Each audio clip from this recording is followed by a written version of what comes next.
Naunahan na kami ng ibon. Kinain na yung kakis, oh. Lahat ng ripe. Lahat ng ripe kinain na ng ibon. Tingnan ko kung mayroon akong tigas. Oh, lahat ng ripe kinakain ng ibon. Mira. Yes ko. Walang maabutan. Nauunang mga ibon. Hindi naman matigas pa.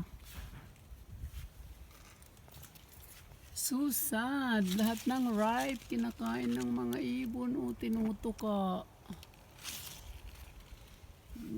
Ito naubos na nilang kainin. Wala, mahirap. Dapat nandito araw-araw nakatira para makusitsar. Oh, matigas pa. Kakis, persimmon in English. Walang makuhang hinog. Istan, wala pa. Tingnan mo. Pag hinog naman, kinakain na ng ibon. Look at this. Sarap sana, oh.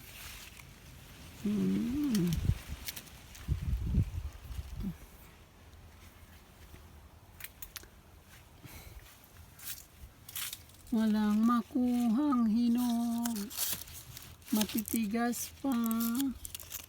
Pag may hinog naman, kinakain agad ng ibon.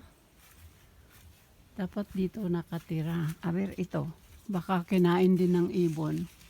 Kasi ay swerte. Kasi may tuka na ng ibon, may uod to sa labas.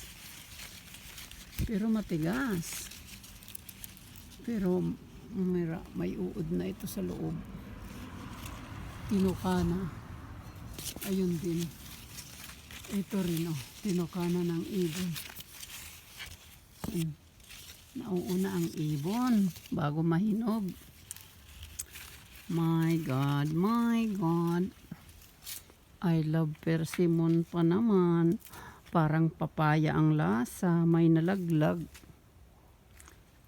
Itong pinakapapaya namin. Although may papaya dito from nowhere. Hindi ko alam kung saan galing.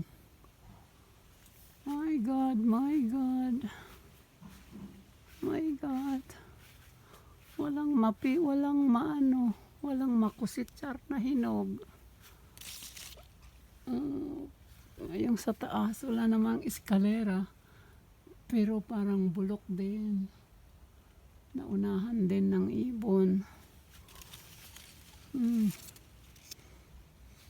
Walang makuha.